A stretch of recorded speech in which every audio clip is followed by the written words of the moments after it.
Hello, hello.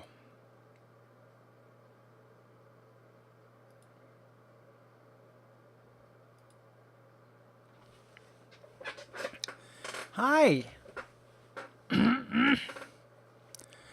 Gonna wait for a couple people to get in the stream before I start reading the book. Oh, hello, Beardion. Hello, Brian. How's it going? Uh, as much as I like the idea of just reading to you, I'm gonna wait just a minute or two before we get into this. I don't know if you caught this last time, Brian, but look at this fucking cover, dude. Yeah. Yeah, that font.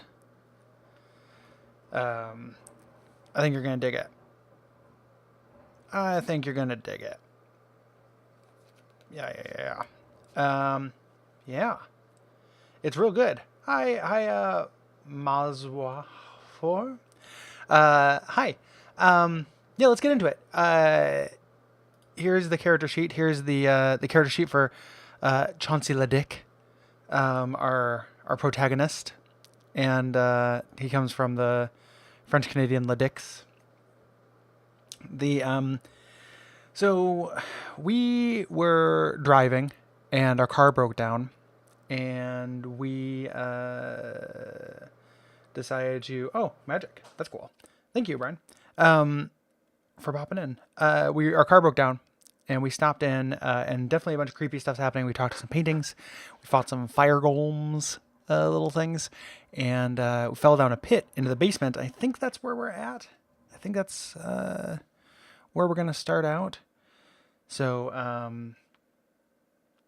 yeah. Oh, thank you. Thank you for the sub. Hi, Connor. Let's get into it here. Let me see if I can remember. So yeah, we had just gone. We'd fallen into the basement. We ducked behind a door. Oh, hey, Steve. Yeah, sorry. It's I apologize for forgetting. The ducked behind a door, like an Igor figure came in and didn't see us. And now we are down in the basement and we can explore, which we will do. So here is the passage we're on, 116.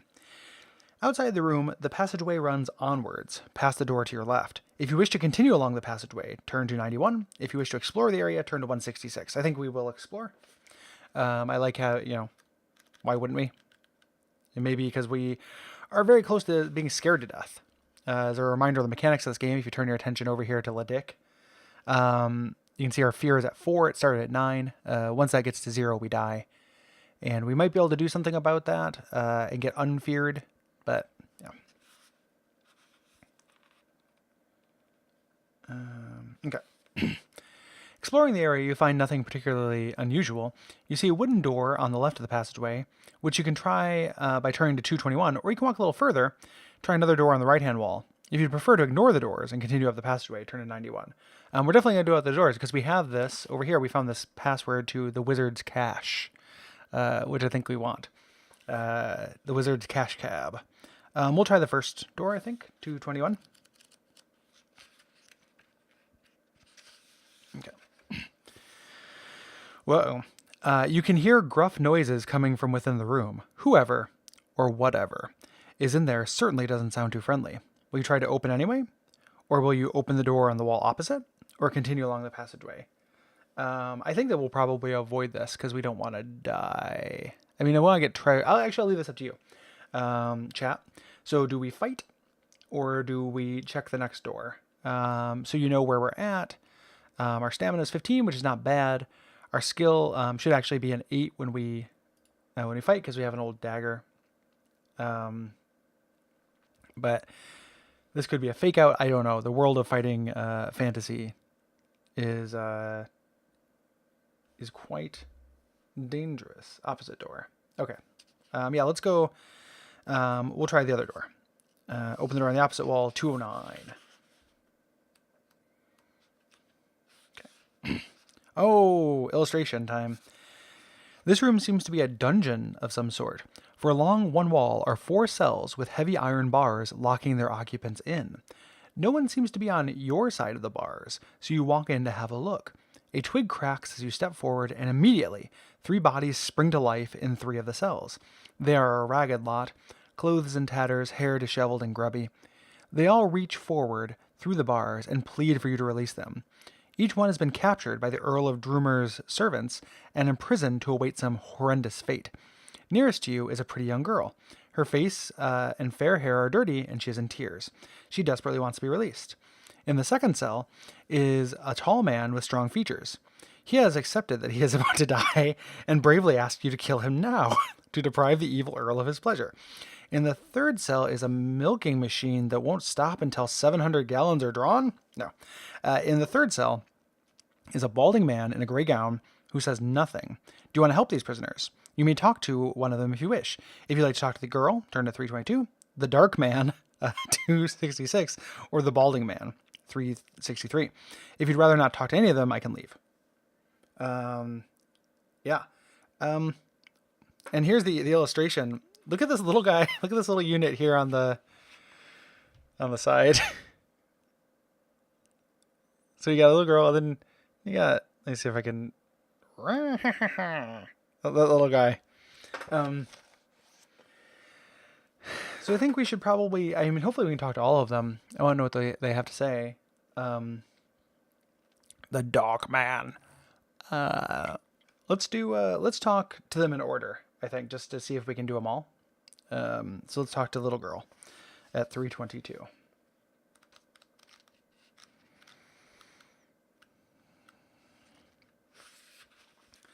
The girl is hysterical. It seems that she is a district nurse. I think she was very young. Who has just been assigned to the area. She knocked on the door, was invited in, and then was captured. She pleads with you to help her, and her voice rises to a scream. But what can you do? The keys to the cells are nowhere to be seen. You begin to get worried that her hysterics may attract the attentions of the occupants of the house. You try to calm her down. Do I talk to one of the others, or do I leave the room quickly? Okay. Do I stay here and possibly get caught? Or do I leave the room and ditch these people?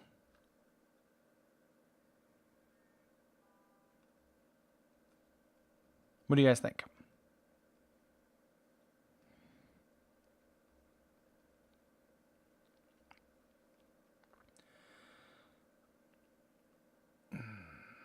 Help him out. Keep talking. It says, hi, Connor. Do we get another vote for stay? Okay. We're going to stay and help him out and see. Talk to one of the others. Turn to page 143 or entry 143. You step over to the next cell. The sound of footsteps outside the door makes you turn quickly. 4 men dressed in white gowns and wearing goats' heads appear at the door. This is good. I told you, says one. I knew I could hear something. Looks like somebody wants to free our prisoners. Come on, brothers. They rush forward, and you must resolve your battle with their leader, who attacks you first. So he has a skill of 8 and a stamina of 9. So this is gown leader. Goat friend. His skill is 8, which is the same as mine. This could get ugly. And his stamina is 9, which is much less than mine, so I can outlast him at the very least. And hopefully I get some lucky dice rolls here. So my skill is 8. My stamina is pretty good. I actually have a little bit less luck than this. I think I have 6 luck now, which I can use to do double damage if I want to use it, but we shan't. Okay. Fight. I got hit, lost 2 stamina. Fight. I got hit, lost 2 stamina. Okay, guys. This is going badly. This might end up being a very short adventure of Ledick. Okay, wounded him. Good. Wounded him. Good, just 3 more wounds. I got hit. Okay, I can survive 5 more shots. 4 more shots. Good. This is no good. I hope I don't have to fight his friends after this. Oh boy. Okay. I defeated him. Thank goodness. If you win, turn to 301. Who is going to write the tribute song for Ledick amongst you if he does not win? Oh, geez. Okay. Even though you defeat their leader, you cannot hold off the other 3 men who surround you and capture you. One of them runs off to get the keys to the cells. When he returns, you are locked in the fourth cells. Your adventure ends here. Okay. That's pretty frustrating. Well, that was the dick. I didn't expect that to be 10 minutes on this episode. Whoa, boy. Sometimes the remit of this series of streams gets a little frustrating because I would like to find out more about the House of Hell, but the rules say we can't do it. So we got to move on. Indeed, a dumb ending. Next week I'm on vacation. After that, I'll get back and I'll do another fighting fantasy, and hopefully we'll do a little bit, buddy. There's no governing body, but it's the rules of the stream. I made the rules. I think it's the idea is, the high concept is that I'm taking these things that are choose your own adventure books that everyone just cheats their way through, and saying, what if there was one story? So the story of this is Chauncey Leduc got in a storm, went into a house, drank some wine, ate some duck, fell into a basement, and got imprisoned for the rest of his life. And that's the story of him. Sometimes, not everybody's a hero. So I got to stick with the concept. It's the core concept of the show. Let me dig out another choose your own adventure book, and this will be nice for variety too, because these are fun as well.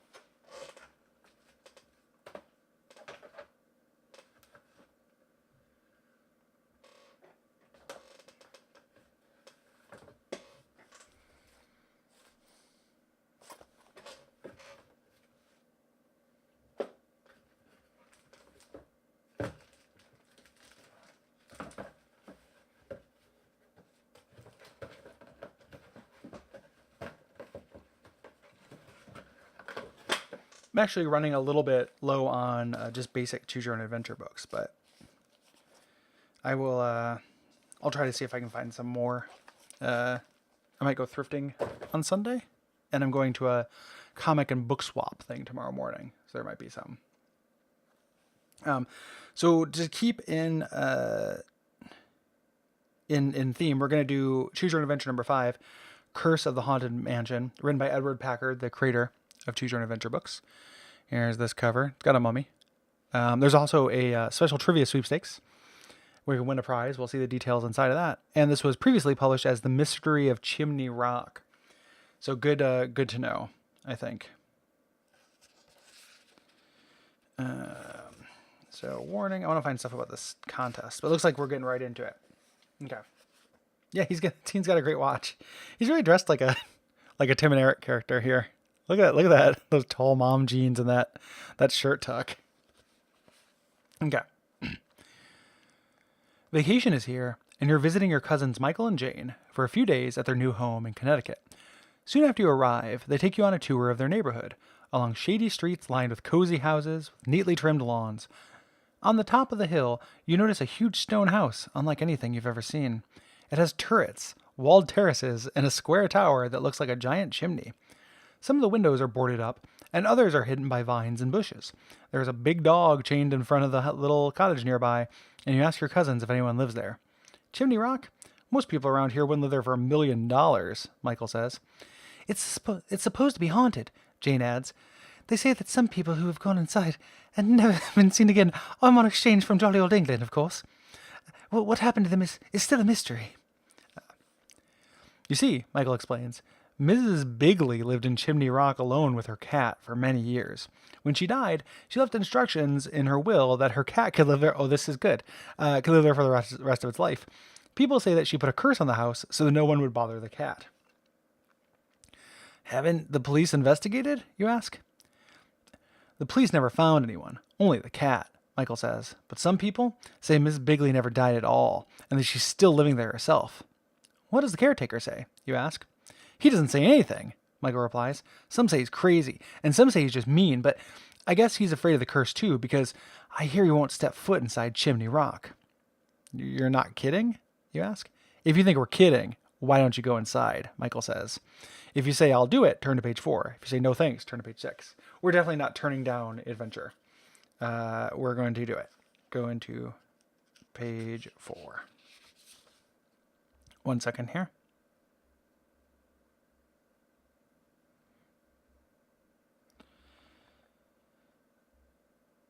I started a text conversation before stream. Okay. I'll do it, you say. Okay, Michael replies. When are you going? Jane and I will watch you. We'll want to say goodbye to you, Jane says. You take time to get a flashlight from the house, and then the three of you set off for Chimney Rock. You feel a bit nervous, but it's a beautiful day, and you keep telling yourself that there really is nothing to worry about. As you approach it, the house looks bleak and foreboding, like some medieval fortress. A dark cloud passes in front of the sun. The wind blows dust in your eyes. You wish you hadn't agreed to go inside, but it's too late to back out now. So, while Michael and Jane watch from a distance, you walk around the house and try all the doors. Every one of them is locked, except for the one in the back of the house. You wave to your cousins, open the door, and walk into an entryway that leads to a large kitchen. There are rows of sinks and counters, and a huge black oven. The floor is laid with dark red tiles, many of them chipped or loose. The windows are covered with cloth shades, and you raise one of them to let in more light. On your right, you find steps of stairs leading from the kitchen upstairs. To the left is a swinging door, which you imagine leads to a dining room. So up the stairs or dining room? What do you guys think?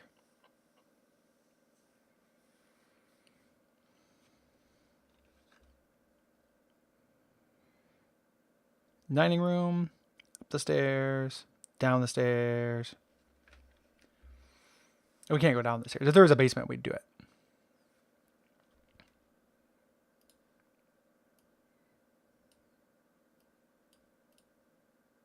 Ah.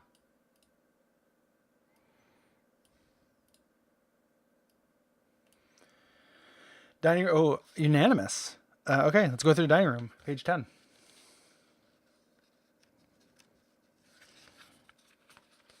You walk through the swinging door and into an elegant dining room. A splendid crystal chandelier hangs over the long oak table. Double bay windows are partly hidden by dark green satin curtains. A bottle of wine rests on a silver tray on the sideboard. Next to it is a bright green china cat. I don't know if that's the right, I don't know what a china cat is. You sit down at the table and ponder the situation. There's a small brass bell within reach, and on impulse you ring it. Within a few moments, a door you hadn't noticed before opens, and a thin, young woman walks in. She's wearing a black dress and a little white hat in the fashion of a maid. Oh, she says. I can only do lady voices if they're British. Oh, she says, looking at you with surprise. I didn't know Mrs. Begley was expecting a guest today. I'm Lena. May I bring you anything? Perhaps cheese and crackers? You must be hungry. If you accept the ghost cheese and crackers, go to 16. If you question her, go to 17. I think you should play Choose Your Own Adventure books like you're driving a car that you stole. So I'm just saying that it's it is more likely to get us killed, I think, if we eat the food. But hey, adventure. So one vote for food. Yes, we are starving. Got another vote for food. I typically do these 2 votes gets the thing, just so the pacing. So Prince Robot, say and take it. We accept the offer. Turn to page 16. If this ends, this will be a very funny entry of this series as well. You really are hungry, and thank Lena for the offer, but ask if she has anything else besides cheese and crackers. Smiling, geez, kid. Smiling, she goes out and returns a moment later with some delicious-looking brownies. You pick one up and take a very small bite. It tastes even better than it looks, and you can't resist eating it at all. In a moment, your eyes become blurry. You feel as though you've been drugged. You ring the bell, but Lena doesn't return. You get up and start towards the door, but you feel yourself falling. Sometime later, you awaken, feeling weak and confused. It's pitch dark. This is good. These are good sentences. If you try to sleep until morning, turn to page 27. If you try to grope your way out, turn to page 31. Text 2 to grope at. I think we should probably try to grope our way out, mostly because we don't want to sleep here. Would be my thinking. What do you guys think? Grope? I know you guys are always down for a grope. Group grope. Groping it up. The audacity of grope. Grope floats. Grope springs eternal. Come on. Grope. You got grope? All right. Grope, grope, grope, grope. Okay. Let's try to grope our way out. Page 31. Okay. Oh, that's a bad illustration. Yeah. Okay. You grope your way along in the dark, trying to find the swinging door to the kitchen. A hand clutches your arm. You feel like screaming. Help! A voice calls almost in a whisper. Who are you? You reply. I'm Lena, Mrs. Bigley's maid. I was afraid to speak before. I cannot escape without your help. You can just walk out of the house, you say rather rudely. I wish I could, but I can't. I'm under a curse. But can't Mrs. Bigley help? Mrs. Bigley? Don't you understand? She was faking the English accent from before. Lena burst into tears. You try to comfort her. Finally, she steadies herself and renews her grip on your sleeve. Please, she cries, if you'll only carry the cat out of the house, I will be saved. Will you help me? I think we have to help. And we get to meet a cat. So turn to page 58. I'll help, you say. Do you know where we can find the cat? It's upstairs. Follow me, she says. But stay close behind. When we meet the cat, grab it. You have the power.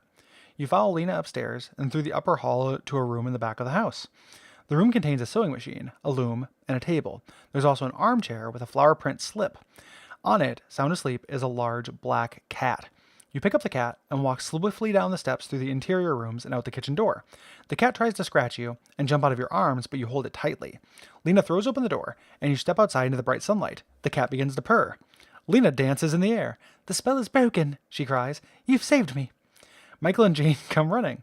They are surprised to see you with Lena and the cat. No one notices the heavy-set man walking towards you until it's almost too late.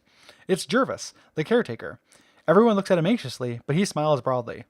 I always knew that someone would lift the curse, and you've done it. I thank you from the bottom of my heart. End of the curse? How? Where's Miss Bigley? Asked Jervis. Don't you understand? You're holding her in your arms. She's turned herself into a cat. This time for good. The end. Yay! We solved the curse of the haunted mansion, guys. This is going by too quick. This is by far the quickest of the Choose Your Illusion 2 episodes that we've done. So let's recap. A kid goes into a house, grabs a cat, solves a curse. The end. And Mrs. Bigley turned into a curse and made her maid poison you. So there we go. Oh boy. Let's do another Packard classic. While I'm here, just because I don't want to set up another character creation thing in Fighting Fantasy. We might end up running through more of these than I care to admit here. Let's do Return to the Cave of Time by Edward Packard. This is the 50th book. This is the anniversary one because the first Choose Your Own Adventure is the Cave of Time. For people who don't know, yeah. And let's get into it. They're Cave of Time. There wasn't. What is the thing in this? That was the trivia contest, though. Yeah, official rules. Let's look at that real quick. Win great prizes in your own Choose Your Own Adventure sweepstakes. You can grand prize a 10-speed bicycle, or the bicycle of your choice with a maximum retail value of $350. The first prize is a $100 U.S. savings bond, and the second prize is a $50 bookstore shopping spree. I love bookstore. It's easy. Just choose the correct answer to each of the 10 questions on the next page about the first 10 Choose Your Own Adventure books. Okay. And then there's a place to put in your name and stuff. It's in South Holland, Illinois. That's interesting. I've seen that on signs. Here are the questions in case you guys want to play along. In the Cave of Time, what is the name of the person you meet while lost inside the Cave of Time? Is it Louisa, Uncle Howard, or Dr. Carlton Frisbee? It's Uncle Howard. Journey Under the Sea. What is the special underwater vessel called? The Mare, the Seeker, or the Stingray? I think that's the Stingray. Danger in the Desert, previously published as By Balloon to the Sahara. Who is Harry? Your cousin, your best friend, or your dog? I'm guessing dog, but I don't actually know that one. Space and Beyond. What is the name of your father's birth planet? That's a deep cut. Phonon, Zermacroid, or Pinium. That I don't know. Curse of the Haunted Mansion. What is the name of the caretaker? We just did that. That's Jervis. In Spy Trap, previously published as Your Codename is Jonah, which is how we did it. Who was Dr. Claude Dumont's closest associate? J.J. Obard, Dr. Hans Klein, Professor Harry Childers. I think it's Obard. Message from Space, previously published as the third planet from Altair. How many moons orbit the third planet? 1, 2, or 3. In Deadwood City, what's the name of the newspaper you run? I had to get a copy of that. The Deadwood Dispatch, Deadwood Days, or Deadwood Gazette. And who killed Harlow Thromby? Harlow Thromby thinks that somebody wants to kill him. Who is the suspect? His wife, his nephew, or his niece. And in the Lost Jewels, previously published as the Lost Jewels of Nabuti, who is Malatawa? The king of the nomads, prince of the ancient African tribe, or a Moroccan diplomat? That I don't know. So I would not have won that contest. Let's return to the Cave of Time.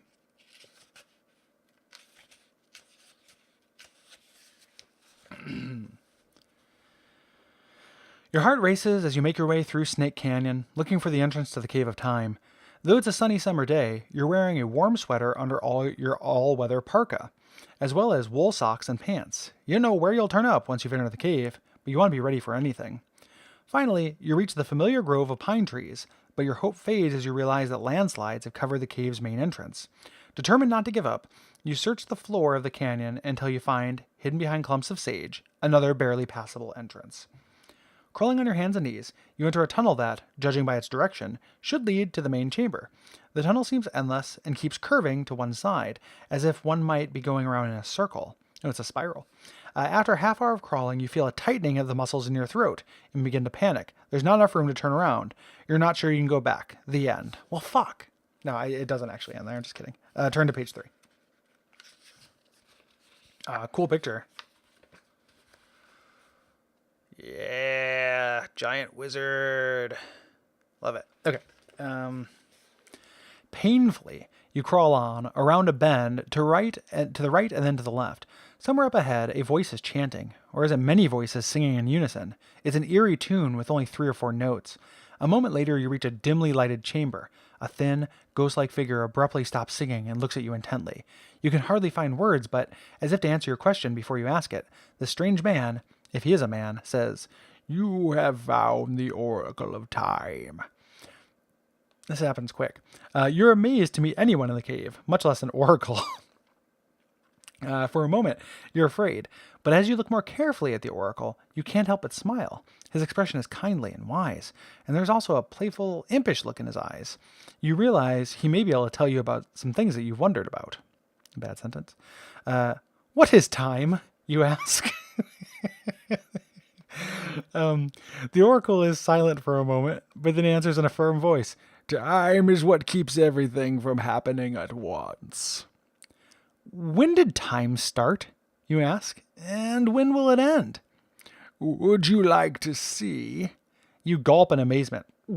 Sure. What then, the beginning or the end? I think we have to go to the end of time. I think that sounds like the coolest of the things. I'm just going to go ahead and make that executive decision to everybody. I want to see some post-apocalyptic shit. Okay. I'd like to see the end, you say. Instantly, you find yourself weightless, floating in a silent space. Your hands cover your eyes as you try to shield them from the brilliant light of the sun, much larger and brighter than our own sun. You're rolling over and over in space, feeling like meat on a barbecue pit. The side of you facing the sun is so hot, it would burst into flames if it wasn't cooled to near absolute zero as it turns away from the light. You have no sense of time. For hours, maybe days, you roll gently over and over like a misshapen little asteroid. This is the 4th page of this thing. This goes quick. All the while, this one enormous sun is shrinking ever more rapidly, while growing ever more brilliant, until you can see it even through your arms shielding your closed eyes. Then, utter darkness. Nothingness. Moments later, you find yourself in the chamber of the oracle, blinking as your eyes slowly adjust to the pale light. Pretty cool. You're shaken by your experience, not eager to try something like that again. But you're more curious than ever about time. Tell me, you ask the oracle, did anything happen before time began, or could anything happen after time ends? Nothing can happen unless time is passing, the oracle answers. But things could happen in another time frame outside our time. Then another time would be passing. You think for a moment, then ask, could I ever visit another time frame where another time is passing? It's possible, The oracle replies. The cave of time has passageways that lead to such places. Places where you perceive others as they will be in the future, while they perceive you as you were in the past. By now your head is spinning. I think right now I'd rather stay in my own time frame, you say. Very well, says the oracle with a smile. Which shall it be, the future or the past? Okay, guys, this one I'll let you guys vote on. Future or past? This is a good choose your own adventure book. This is going quick. Take care, Brian. What do we got? We can go to the future or the past. We're staying in our own time frame, but they're introducing this idea of other time frames where time also may pass. So maybe that'll be relevant later. Or not, because that's how these work sometimes. Any votes? Future, past? Future, past. I'll just call it here in a moment. If nobody has any input. Got one vote for past. I think that Steve is saying good later to Brian. We'll just go for past just to keep it moving. Going to 66. One vote for future, but I think we're gonna go to past then and see what happens here. So in the past. You feel as if your mind has become detached from your body and that you are in transport through time. Then reality returns. You're in a cave, close to the entrance. Looking out, you can see that you're on a mountainside. A vast landscape of plains, lakes, patches of forest stretch beneath you. There's no sign of human habitation. You have the feeling that you may be living thousands of years in the past, perhaps even before the appearance of human life. In the distance, you notice dark moving specks. A herd of grazing animals, perhaps. Where there's life, there's food, and hope for survival, you think. Suddenly, you sense a presence nearby. You whirl about and your eyes meet other eyes. They belong to a boy who looks older than you, even though he's several inches shorter. His wavy brown hair is shoulder length, and he is naked except for crudely fashioned shorts made of animal skins. He is solidly built and strikingly muscular. His bushy eyebrows are set on bony ridges above his eyes, giving him a brutish look, yet there's something sweet and friendly in the expression. Hello, you say. Aye, Ark, the boy replies. He steps close and looks curiously at you. At that moment, you hear a deep-throated growl. In the dim light near the back of the cave, you can make out an animal of monstrous proportions. A gigantic cave bear, larger than any bear alive in your own time. Terrified, you stand watching. The bear edges closer. The boy touches you. Narga! He pulls your arm, then starts climbing the sheer wall of the cave, gaining handholds on rough niches of rock. You watch him with amazement as he pulls himself up by his arms alone. A moment later, he slips into a cleft in the rock, safely out of reach of the bear. The bear follows the boy with his eyes, then turns towards you and lets out a roar that shakes your bones. You get the feeling that this is his cave, and you better do something fast. If we try to follow Iark up the wall of the cave, turn to 50. If we run out of the cave, turn to page 56. Iark seems to have a good idea, but he's also got like Spider-Man climbing powers, which we do not have.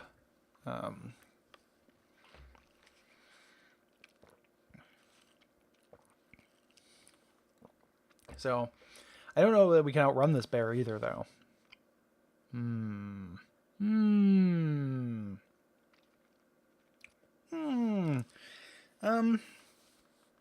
I feel like when Iark told us to Narga, he meant it. Let's try to Narga.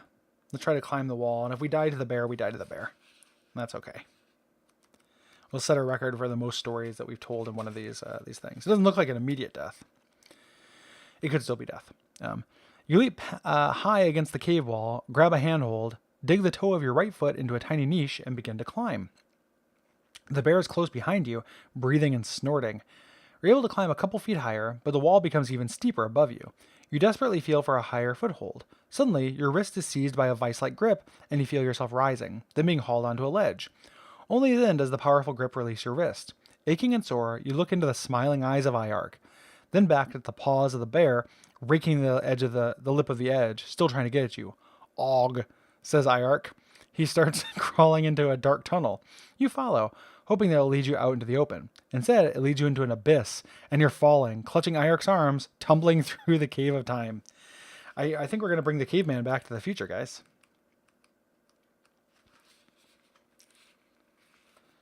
Yeah, turn to 93.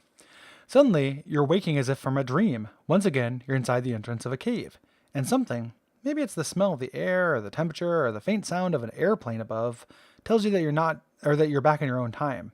But maybe you never left. Maybe you're just asleep. Could it be that you're dreaming? Ak Iuga, or Akluga, says a voice that you've heard before. It's Iark, walking towards you from the depths of the cave, a big smile on his broad face. Iark, you're here! I can't believe it! You shake your head, wondering what you'll do with your friend from the past. There's only one thing you can think of. Well, you better come home with me. You're going to need a place to stay. Turn to page 22. The two of you follow a trail back towards Uncle Howard's ranch. It's only a mile or so until you reach the road. You watch with amusement as Iark gasps at the sight of a trailer truck going by. You ain't seen nothing yet, Iark. You're really going to like TV and computers and jet planes. Iark grins at you. Snoo Ark. The end. And here's Iark freaking out about this Acme truck. Here, let me see. Oh. We won that one. Like, that ended. But I think that is a good ending. I think we won this this book. That's good. It does making everything go by again incredibly quick. I'm going to run out of Choose Your Own Adventures. I should look for some eBay lots for these.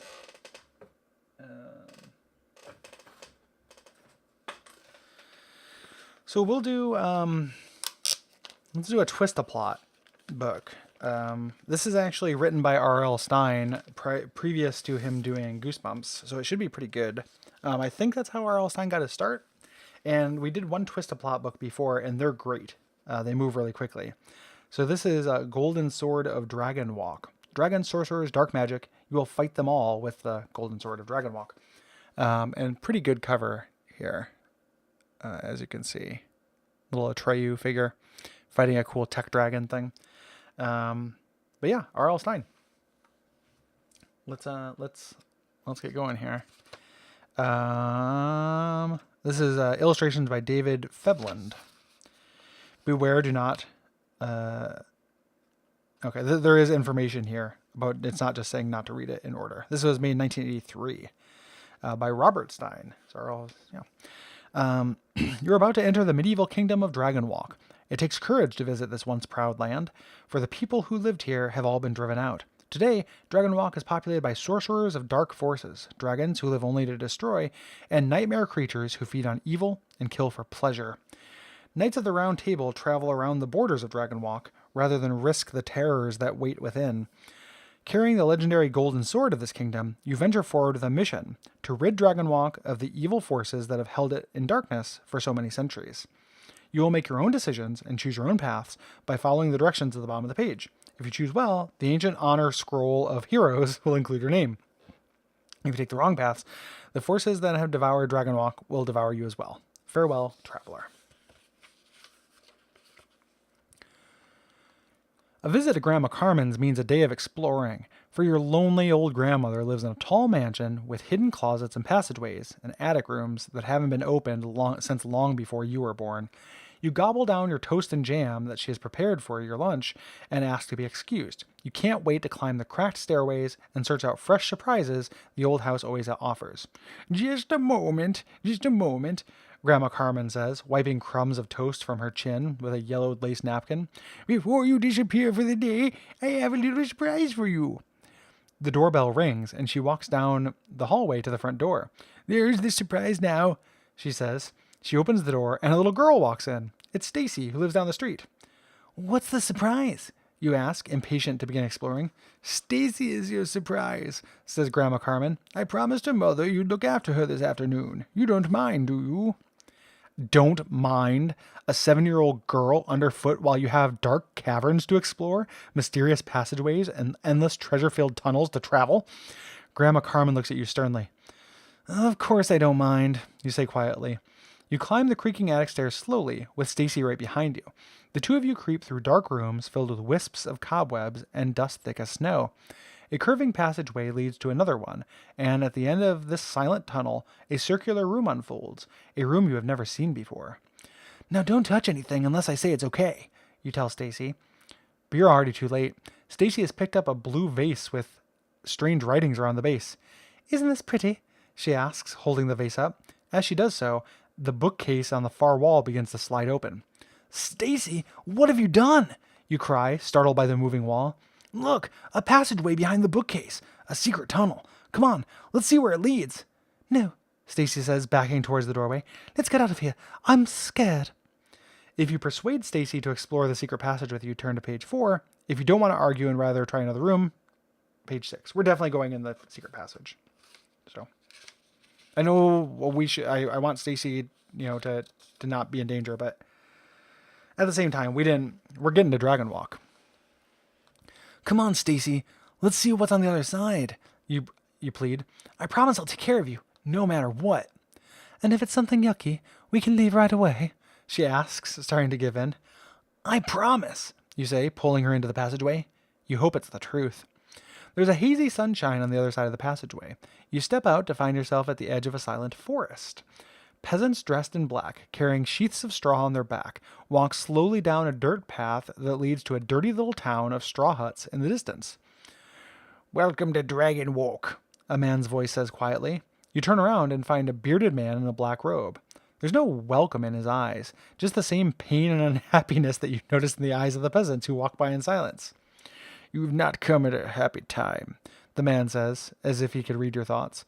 Perhaps you've been chosen to rescue Dragon Walk from its plight. Who is he? Stacy asks you. I'm the sorcerer Merle, the man says. Don't you mean Merlin? You ask. Are you kidding? Merlin wouldn't be caught dead here. I'm Merle, sorcerer of this dying kingdom. This is pretty funny. Turn to page 5. Dying? You ask. Take me home, Stacy says. Dying because no one can get in or out of Dragon Walk. We're all being held prisoner to be fed to 3 starving dragons. Let's go. You promised, Stacy cries. Wait a minute. Don't you want to have any fun? You ask her. None of our knights have been able to defeat the dragons, Merle continues, ignoring the children. You have been sent here from another time and place. Perhaps you are the one who can free us from these creatures and return happiness to Dragon Walk. Oh, I'd like to help, you begin. You promised. Let's get out of here now, Stacy insists. Can Merle not see Stacy? There's one of the dragons, the biggest one, Merle says, pointing a trembling finger towards the forest. You turn and see the passageway leading back to Grandma Carmen's house is still there. You must decide what to do now. Do we return to the safety of Grandmother's house and visit Dragon Walk another time? Turn to page 11. If we battle the dragons of Dragon Walk, turn to page 8. Of course we battle. We promised, but dragons. I don't know. I think we have to fight the dragons. We might die. Stacy might die. She's had a good life. Let's all be, sensible here, okay? We're gonna fight. There's little time, Merle cries, for when the biggest dragon approaches, the other 2 are close behind. But I can't. Your fear has taken the words from your mouth. That dragon looks mean, Stacy says. Thanks, Stacy, you say sarcastically. The sorcerer Merle holds a golden sword. This is the legendary golden sword of Dragon Walk. You've heard of it? No, I don't think so, you say quickly. The dragon roars. The gray sky turns scarlet. Birds shriek in terror. Merle puts the golden sword in your hand. Many brave knights have displayed your courage behind this golden weapon. Please, Merle, no speeches, you cry. What's so special about the sword? It gives its bearer the power to use it, Merle says. How about immortality, you ask? Does it make its owner invincible? Unable to lose a battle? No, says Merle quietly. The key to victory is the order in which you kill the dragons. If you battle them in the correct order, you'll win. If you battle them in the wrong order, not even the golden sword will keep you from being devoured. Yuck, Stacy says encouragingly. Turn to page 9. Well, what's the correct order? You cry. The biggest dragon approaches. Behind it, you can see the fierce head of a slightly smaller dragon. Merle shrugs his shoulder. Beats me, he says. He turns and runs for cover, pulling Stacy behind him. The golden sword is gripped tightly in your hand. You must choose which order you're going to fight the dragons. Only one order is correct. If you choose incorrectly, you will stay in the kingdom of Dragon Walk, or your stay will be short and not sweet. Choose an order, hold the golden sword high, and don't forget to duck. Okay. If we choose to fight the dragons in this order, big, middle, little, we can do big, little. If you choose big, middle, little, big, little, middle, middle, big, little, pretty much all the combinations. This is ridiculous. What order should we fight these things? So there's 3 of them. There's a big one, a middle-sized one, and a little one, and we can choose any iteration. What do you guys think? What is the order? And this is some bad choose your own adventure design, in that this is entirely arbitrary. So, what do you guys think?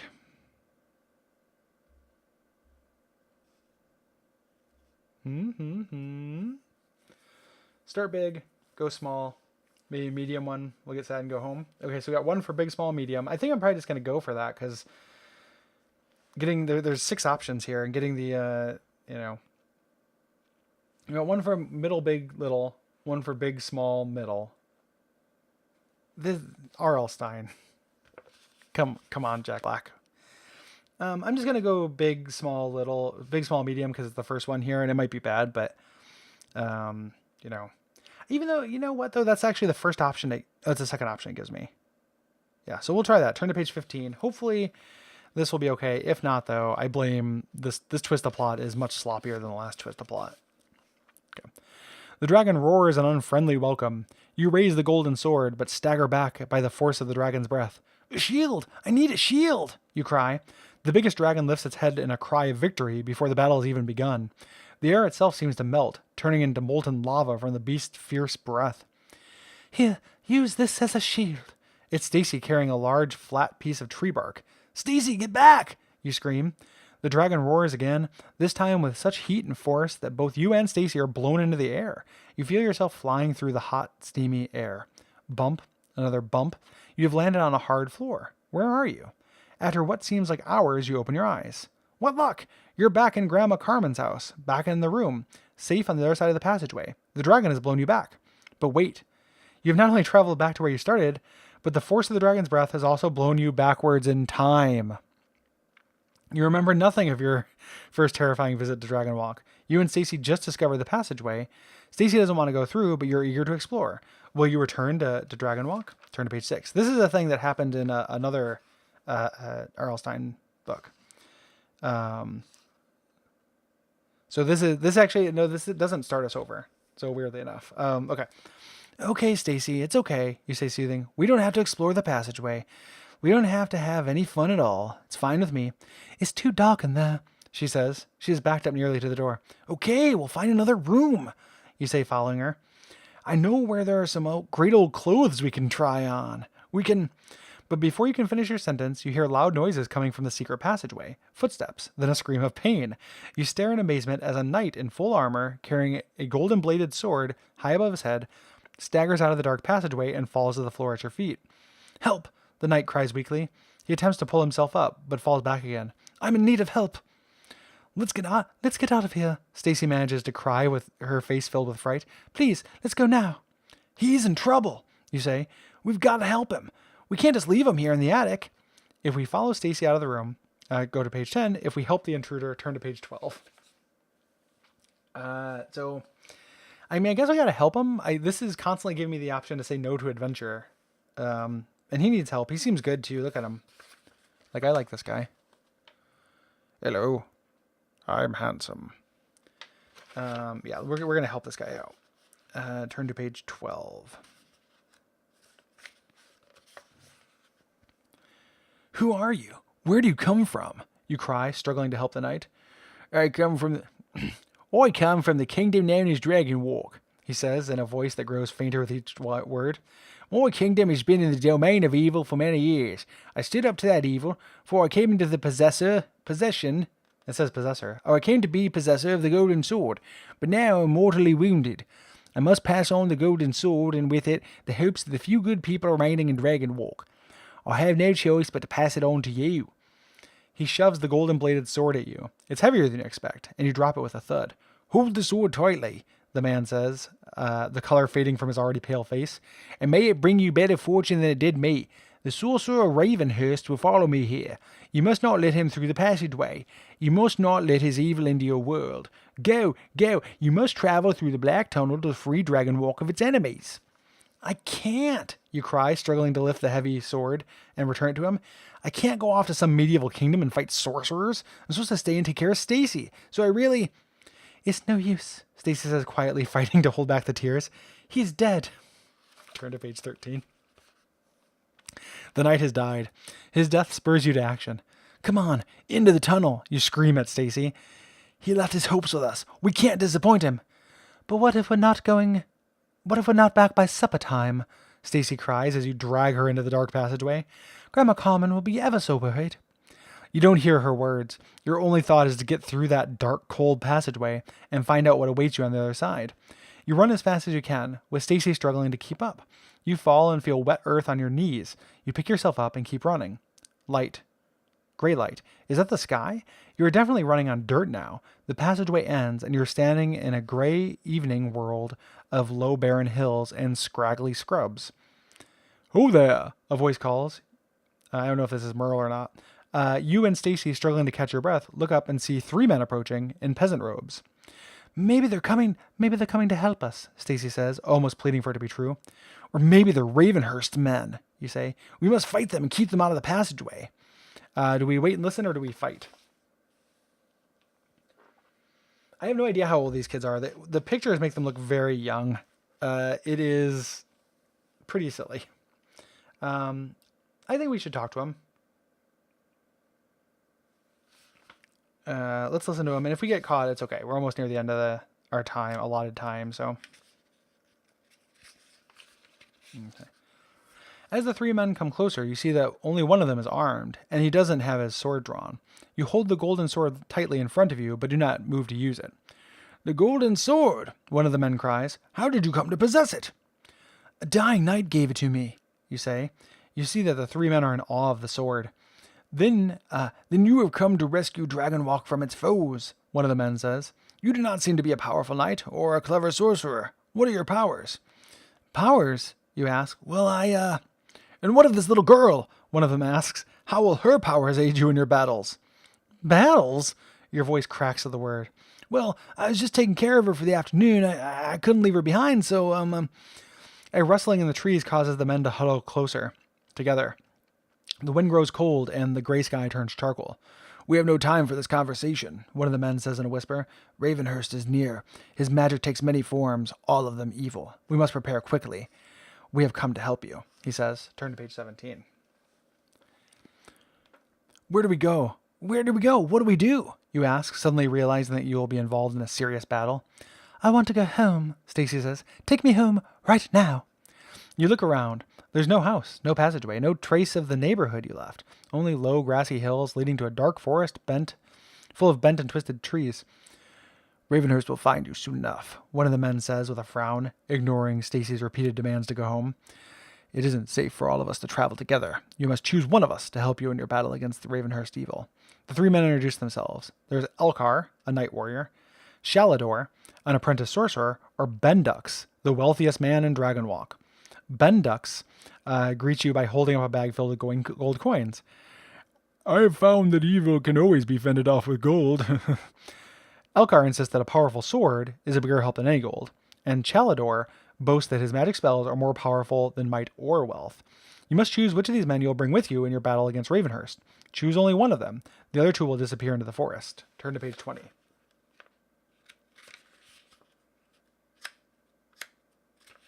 Okay.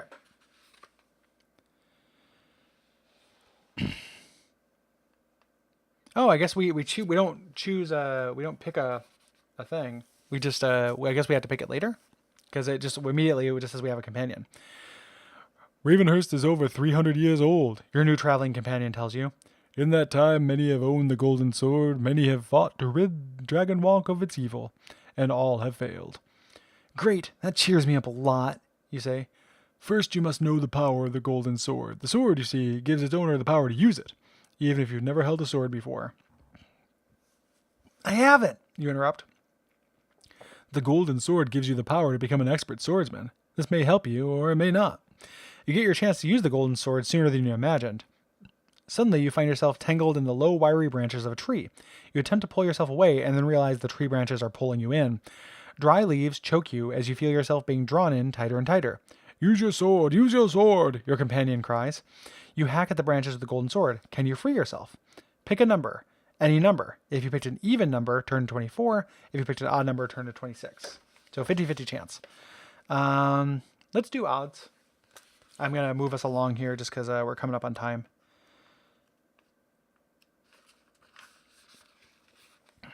Okay. You grasp the golden sword tightly in your hand, your heart pounding as the tree limbs tighten themselves around you.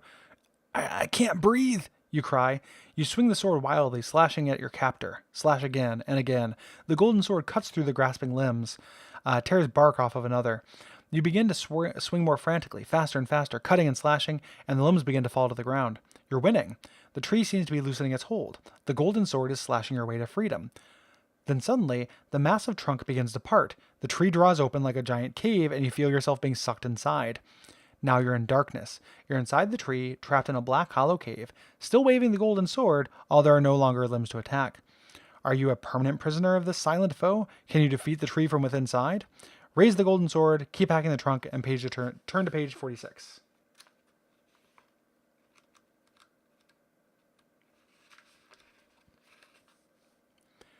Fear drives the golden sword hard into the tree trunk. Fear drives your arm forward again and again. The clang of the sword echoes in your ears as you batter the walls that hold you prisoner. Daylight. You've broken through. You gasp at the fresh air, the sweet fragrances of the forest invading from the tree trunk. The tree seems to give up. You push your way out of the trunk. The tree withers and dies at your feet. The ground is drenched with sticky green sap. I made it. I'm free, you call out, holding the golden sword high above your head. But there's no one to hear your cheers. Stacy? Stacy, you cry. You look desperately for her, and for your new companion. Gone. Only distant birds answer your worried calls. Stacy and your companion must have been kidnapped while you battled inside the tree. You must go after them. You must find them. But how shall you go? Should you hurry through the tangled forest, hoping to avoid such traps as the grasping tree, or keep following the path that you'd begun? A wide river cuts through the forest and runs in the same direction as the path you were walking. Should you avoid the perils of the forest and brave the unknown dangers of the river, traveling on the water would certainly be faster, but where would it lead you? It's your decision. Should we go through the forest, or do we take the river? Forest or river?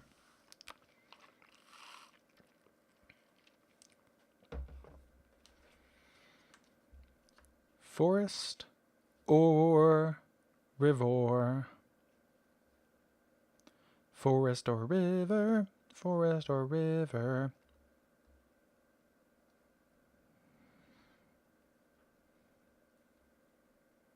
Can't you? Forest? Okay. I'm texting Cole in case he's planning to stream because we're running a little bit long. Okay. So forest, 54.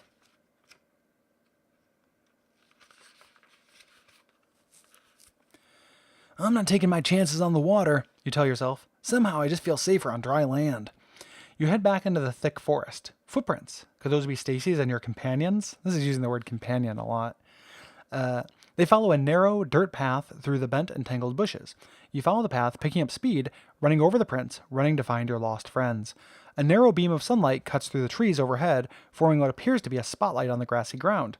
And standing before you in the spotlight is a red object, a bright scarlet object that seems to be moving.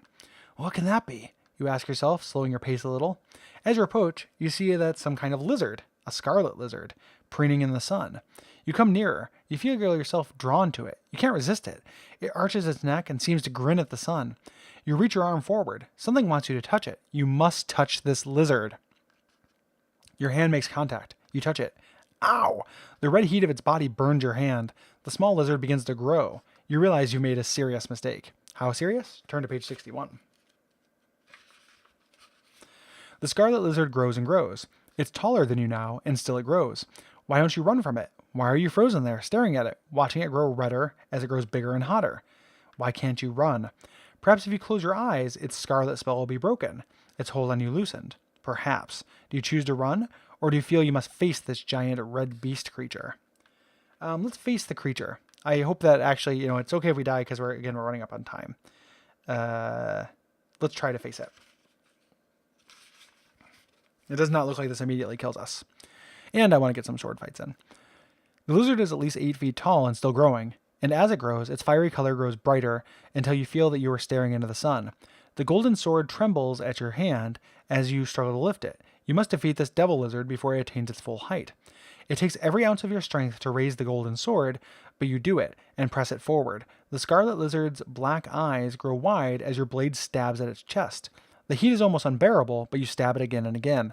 The lizard's mouth opens wide in a snarl. Its black tongue lashes out at you. It is still growing, not ready for combat. You have gained a real advantage by striking it early, but even this advantage is outweighed by the size and the heat of the monstrous lizard. You thrust the golden sword forward again and again, battling valiantly as the lizard continues to grow. You are not aware that you have only a 50% chance of victory in this battle. It's all a matter of luck. If today's date is even numbered, turn to page 73. If it's odd, turn to page 77. Okay. So, one moment.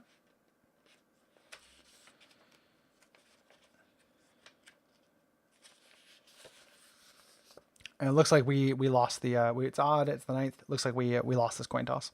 Again and again, the golden sword attacks. It seems to only annoy the scarlet lizard. Suddenly, the scarlet lizard rears back its head. The ground seems to shake, and the red light grows so strong that you cannot bear it. You raise your arm to shield your eyes, and everything grows black. Black and wet. Hey, is that you? A small voice cries. It's Stacy's voice. You open your eyes, but you cannot see anything in the darkness. Stacy, where are we? We're inside the red lizard, she says in a trembling voice. Eaten up. We're in its stomach, I guess. What? You cry, more in anger than surprise. This is ridiculous. Inside a lizard's stomach? Is this any way for an adventure to end? Sad to say, the answer in this case is yes. Does it make you feel any better to know that you gave the lizard a brief moment of indigestion? The end. Boy, that was a session of this show. We did a lot in that one. We could have fought that. We could have won that against that lizard. 50-50 chance. And it looked like that was where our friends were. So it was good that we decided to fight instead of run away. But we got digested in Narnia. So thanks everybody for watching. These go up on YouTube. This will go up in a podcast form at some point. There's been a bunch of these and they'll all go up. I'm not sure when, but keep an eye out for that. Thank you for watching, and I'll see you guys not next week, but the week after. Bye.